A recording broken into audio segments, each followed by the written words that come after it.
দুষ্টু বাঘ, এই তীরটা একেবারে তোর বুকে গিয়ে গিঁথবে। আমার হাতেই আজ তোর মরণ হবে। দোহাই লাগে শিকারি ভাই, আমায় মেরো না। আমার ছোট ছোট 4টা ছানা আছে।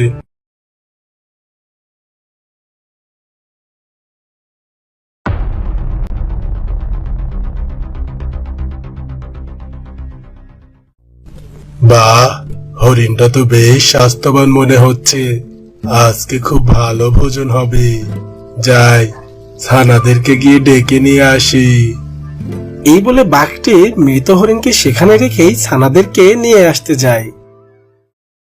এইদিকে হরিণটি 2টো ছানা সারাদিন ধরে মায়ের জন্য বাড়িতে অপেক্ষা করতে করতে শেষমেশ মাকে খাবার নিয়ে ফিরে না আসতে দেখে দুজনেই মায়ের খোঁজে বেরিয়ে পড়ল। কিছু দূর গিয়েই তারা দেখতে পায় ঝোপের কাছে একটা হরিণ মরে পড়ে আছে। এই দেখে হরিণ ছানা দুটি মৃত হরিণের কাছে যায় আর গিয়ে দেখে মৃত হরিণটি তাদের মা। এই দেখে হরিণ ছানা দুটো কান্নায় ভেঙে পড়ে। আমাদের যে ভীষণ ক্ষুধা পেয়েছে, মা বাড়ি চলো, আমরা আর কোনোদিন তোমার অবাধ্য হব না। মা ওঠো না, কোনোদিন আর আমরা ঝগড়া করব না। এইভাবে কাঁদতে কাঁদতে হঠাৎ হরিণ ছানা দুটো বাঘের গর্জন শুনতে পায়। বাঘের গর্জন শুনে হরিণ ছানা দুটো ভয় পেয়ে ঝোপের আড়ালে লুকিয়ে পড়ে। আর ঝোপের আড়ালে লুকিয়ে দেখে একটা বাঘ তার ছানাদের নিয়ে মৃত হরিণটার দিকে এগিয়ে আসছে। হরিণ ছানাটার কাছে এসে বাঘটি তার ছানাদের বলে, বাচ্চারা, এই মোটা তাজা হরিণটাকে আমি তোমাদের জন্য শিকার করেছি। তোমরা আজ পেট ভরে খাওয়া দাওয়া করো। এই বলে বাঘটি তার ছানাদের নিয়ে মা হরিণটাকে খেতে শুরু করলো। আর ঝোপের আড়ালে লুকিয়ে থাকা হরিণ ছানা দুটো আরো জোরে কাঁদতে শুরু করলো। আমরা যখন আরো ছোট ছিলাম তখন এই বাঘটাই আমাদের বাবাকে মেরেছিল। আজকে আমাদের মাকেও মেরে ফেললো। এখন আমরা কি করব? কার কাছে যাব? কাঁদতে কাঁদতে হরিণ ছানা দুটো ঠিক করলো তারা এই জঙ্গলের সবচেয়ে বুদ্ধিমান প্রাণী শিয়ালের কাছে গিয়ে বাঘের নামে নালিশ জানাবে। তাই তারা দুজনে শিয়ালের কাছে যাওয়ার উদ্দেশ্যে রওনা হলো। শিয়াল মামা, শিয়াল মামা, আমাদের ন্যায় বিচার পাইয়ে দাও। সে কি রে, তোদের আবার কি হলো? আমাদের বাবাকে যে দুষ্ট বাঘটা মেরে ফেলেছিল, সেই বাঘটা আজকে আমাদের মাকেও মেরে ফেলেছে। ওই দুষ্ট বাঘটার জন্য আমরা 2 ভাই এতিম হয়ে গেছি। তুমি এটার বিচার করো শিয়াল মামা। দেখো ভাগ্নেরা, আমি হচ্ছি সামান্য একটা শিয়াল। সামান্য শিয়াল হয়ে বনের রাজা বাঘের বিচার কি করে করব বলো? কিন্তু বাঘটা মোটেও ঠিক কাজ করেনি। দাঁড়াও, আমাকে একটু ভাবতে দাও, আমি দেখি কি করা যায়। কিছুক্ষণ পর হঠাৎ শিয়াল লাফিয়ে উঠে বলে, এউরেকা, পেয়ে গেছে। কি পেলে শিয়াল মামা? দেখো ভাগ্নে, বাঘ তো অনেক শক্তিশালী। আমরা তো বাঘের সাথে আর পেরে উঠবো না, উল্টো বাঘই আমাদের খেয়ে দেবে।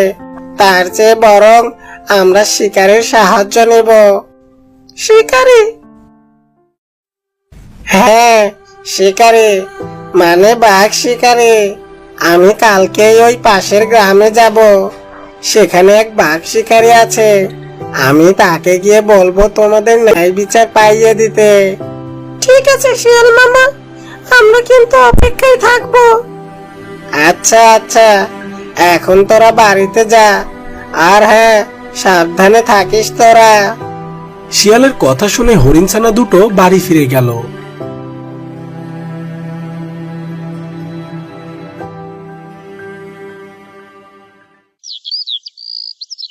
পরদিন সকালে শিয়াল রওনা হয় সেই শিকারীর বাড়িতে যাওয়ার উদ্দেশ্যে। শিকারীর বাড়িতে গিয়ে শিয়াল শিকারীকে ডাকতে থাকে। শিকারে, ও শিকারে, বাড়ি আছো? কে কে ডাকে আমাকে? বাইরে এসে দেখোই না যে কে ডাকে। আরে শিয়াল ভাইয়া যে, চিনতে পেরেছো আমাকে? তোমায় চিনবো না? একবার আমায় এক বিশাল গর্ত থেকে বাঁচিয়ে তুলেছিলে, তোমাকে কি আমি কোনোদিনও ভুলতে পারি? তা বেশ, কিন্তু আমি যে তোমার কাছে একটা কাজ নিয়ে এসেছিলাম। কি কাজ বলোই না? আমি যদি তোমার কোনো কাজে আসতে পারি তবে সেটা আমারই সৌভাগ্য। শিয়ালটি শিকারীকে বাঘ আর হরিণ ছানার সব ঘটনা খুলে বলে। সব শুনে শিকারী বলে, আচ্ছা তাহলে এই ব্যাপার, ওই দুষ্টু বাঘকে শায়েস্তা করতে হবে তাই তো? তুমি কোনো চিন্তা করো না, আমি আজ বিকেলেই সেই বাঘকে শায়েস্তা করতে যাব। ঠিক আছে, আমি চললাম তাহলে। গিয়ে দেখি ভাগ্নে দুটো কিছু খেয়েছে কিনা। এই বলে শিয়ালটি সেখান থেকে চলে যায়। আর বিকেল হতেই শিকারী তীর ধনুক নিয়ে জঙ্গলের উদ্দেশ্যে রওনা হয়ে যায়। জঙ্গলে গিয়ে খুঁজতে খুঁজতে শিকারী দেখে এক গুহার কাছে সেই দুষ্টু বাঘটি একা একা বসে আছে। বাঘটি দেখে শিকারী দূর থেকে তীর ছড়ে। একটা তীর গিয়ে সোজা লাগে বাঘটির পায়ে, আর অমনি বাঘটি খুব জোরে চিৎকার করে ওঠে। আর তখনই শিকারী বাঘটার সামনে এসে দাঁড়ায়। বাঘের সামনে আরেকটা তীর ধরে বলে, দুষ্টু বাঘ, এই তীরটা একেবারে তোর বুকে গিয়ে গিঁথবে, আমার হাতেই আজ তোর মরণ হবে। দোহাই লাগে শিকারী ভাই, আমায় মেরো না, আমার ছোট ছোট 4টা ছানা আছে, আমি মরে গেলে ওদের কি হবে বলো? ওরা যে না খেতে পেয়ে মারা যাবে। ছোট ছোট ছানা? হা হা হা, কদিন আগে যে একটা হরিণকে মেরেছিলি, সেই হরিণটারও তো ছোট ছোট দুটো ছানা ছিল, ওই ছানা দুটো কিভাবে বাঁচবে ভেবেছিস একবার? এবারের জন্য আমায় ক্ষমা করে দাও শিকারী ভাই, তুমি আমায় যা শাস্তি দেবে আমি মেনে নেব, কিন্তু আমার ছানাগুলো এতিম করে দিও না, আমি হাত জোর করছি তোমার কাছে। বেশ, তোকে ছাড়তে পারি, তবে একটা শর্তে। কি শর্ত বলো? আমি তোমার সব শর্তে রাজি আছি। যে হরিণটাকে তুই মেরেছিস সে হরিণটার ছানা দুটোকে তোকে লালন পালন করতে হবে, তাদের থাকা খাওয়ার যেন কোনো কষ্ট না হয়, আর অন্য কোনো প্রাণী যেন তাদেরকে আক্রমণ করতে না পারে, সেটার দায়িত্ব তোকে নিতে হবে।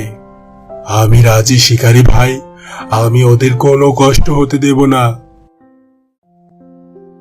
কিন্তু তুই বা তোর ছানারা যে ওদের খেয়ে ফেলবি না, তার নিশ্চয়তা কে দেবে শুনি?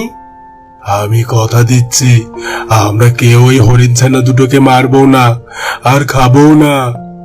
ঠিক আছে, কিন্তু পরে যদি তুই কথা না রাখিস তাহলে আমার এই তীর সোজা তোর বুকে গিয়ে গিঁথবে। এরপর শিয়ালকে সাক্ষী রেখে শিকারী হরিণ ছানা দুটোকে বাঘের কাছে রেখে যায়। সবাই চলে যাওয়ার পর বাঘটি তার ছানাদেরকে ডেকে বলে, দেখো বাচ্চারা, আজ থেকে এই হরিণ ছানা দুটো তোমাদের বন্ধু, ওদেরকে কোনো আঘাত করবে না। যাও, এবার সবাই একসাথে খেলাধুলা করো।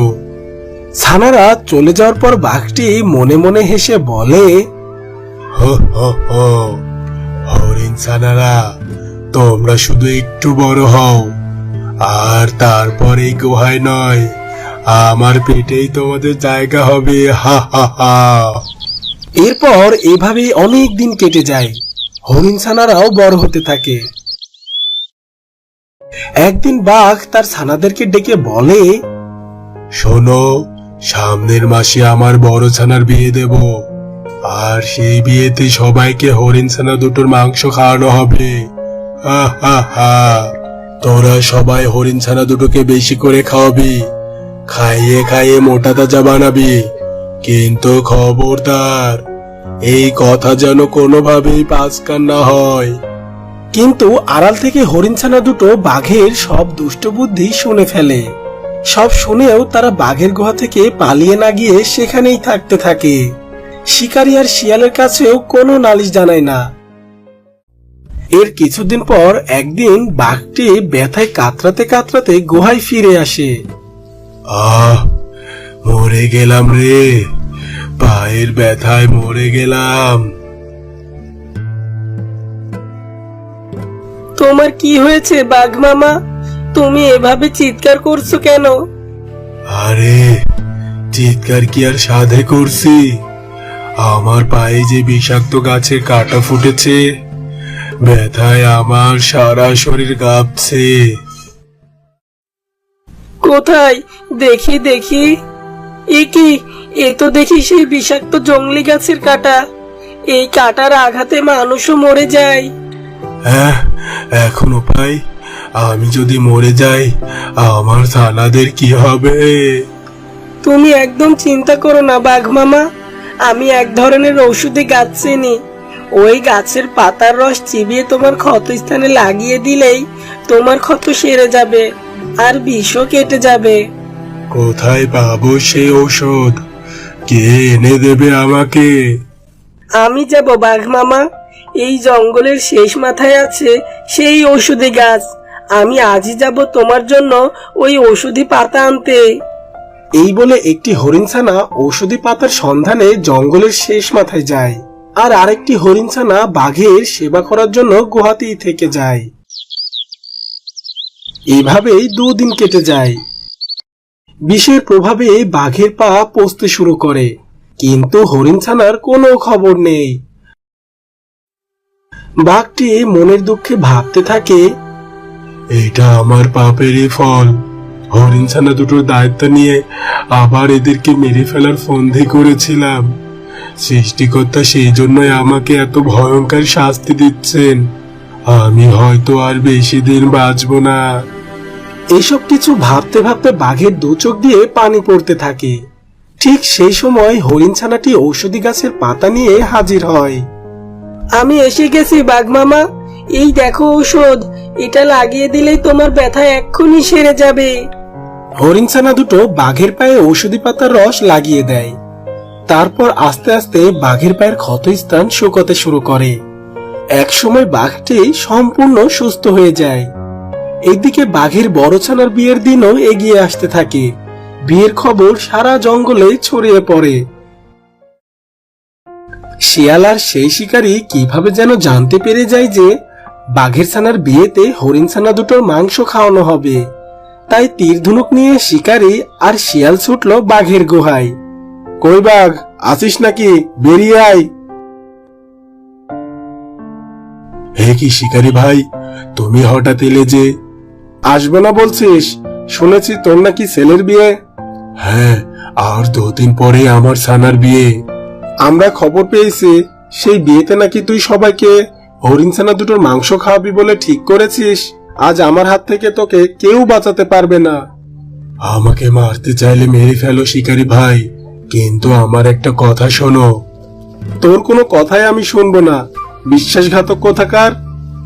ঠিক সেই সময় হরিণছানা দুটো এসে শিকারীকে থামায় আর বলে, বাঘ মামাকে মেরো না শিকারী মামা। কে বলছো তোমরা? তোমরা জানো এই বাঘ তোমাদের খেয়ে ফেলতে চেয়েছিল। আমরা না আসলে 2 দিন পরেই তোমরা বাঘের পেটে চলে যেতে। সে কথা আমরা জানি শিয়াল মামা। জানো? তাহলে সে কথা আমাদের আগে জানাওনি কেন?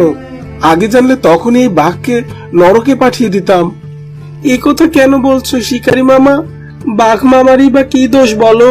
প্রকৃতির নিয়মে যে বাঘেদের শিকার করে মাংস খেয়ে বেঁচে থাকতে হয়। ওরা তো আর আমাদের মতো ঘাস পাতা খেয়ে বাঁচতে পারে না। আমরা সবাই যদি বাঘেদের পেটে যেতে অস্বীকার করি, তাহলে বাঘেরা বাঁচবে কি খেয়ে বলো? এতে তো বাঘেদের আর কোনো দোষ নেই।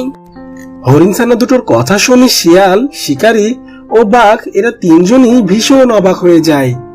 তখন বাঘটি বলতে থাকে, শিকারী ভাই, আমাকে মাফ করে দিও। আমি সত্যিই সবসময় হরিণছানা দুটোকে খেয়ে ফেলতে চেয়েছি। এটাও ঠিক, আমার ছেলের বিয়েতে আমি ওদের মাংস খাওয়াবো বলে ঠিক করেছিলাম। কিন্তু কিছুদিন আগে যখন আমি অসুস্থ হলাম, তখন এই হরিণছানা দুটো দিন রাত সেবা করে আমাকে সুস্থ করে তুলেছে। সেদিন আমি বুঝতে পেরেছি যে ওরা আমাকে কতটা ভালোবাসে। আমি ওদের মা বাবাকে মেরেছি, তারপরও তারা আমাকে খুব যত্ন করে সুস্থ করে ফেলেছে। আমাকে ক্ষমা করে দিস রে তোরা। আমি সত্যিই পাপী, কিন্তু তোরা খুব ভালো রে। তোদেরকে আমি মারতে চাইতাম, কিন্তু এখন আর চাই না।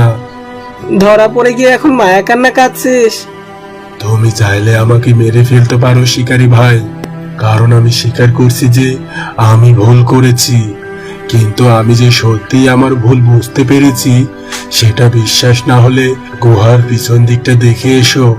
সেখানে বড় বড় দুটো গরু বাঁধা আছে, আমার ছেলের বিয়েতে খাওয়াবো বলে নিয়ে এসেছি আমি। হরিণ ছানা, শিকারী আর শিয়াল গুহার পিছে গিয়ে দেখে সত্যি সত্যি সেখানে দুটো গরু বাঁধা আছে। হরিণ ছানা দুটো বুঝতে পারে বাঘ তাদের সত্যি সত্যিই মন থেকে ভালোবাসতে শুরু করেছে। এরপর হরিণ ছানা দুটি বাঘের কাছে যায়, আর এভাবেই বাঘ তার সন্তানদের মতো করে হরিণ ছানা দুটোকে লালন পালন করতে থাকে। তো বন্ধুরা, গল্পটি তোমাদের ভালো লাগলে ভিডিওটিতে একটি লাইক দিয়ে দিও। আর এমনই সব নিত্য নতুন গল্প সবার আগে পেতে চ্যানেলটি এখনই সাবস্ক্রাইব করে পাশে থাকা বেল আইকনটি বাজিয়ে রাখো। দেখা হবে আবারও পরবর্তী নতুন কোনো গল্পে। ধন্যবাদ।